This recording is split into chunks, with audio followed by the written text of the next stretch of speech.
Delta Airlines has soared to the top of a major annual ranking of U.S. air carriers. The 29th annual Airline Quality Rating put Delta Airlines in the #1 spot on its list after it spent the last 2 years in second place.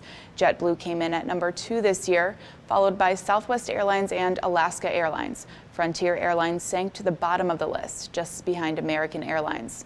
Out of all 9 U.S. carriers included in the AQR, Delta was the only one that showed improvement in all 4 of the rankings categories: on-time arrival percentage, mishandled baggage rate, involuntary denied boardings, and consumer complaints.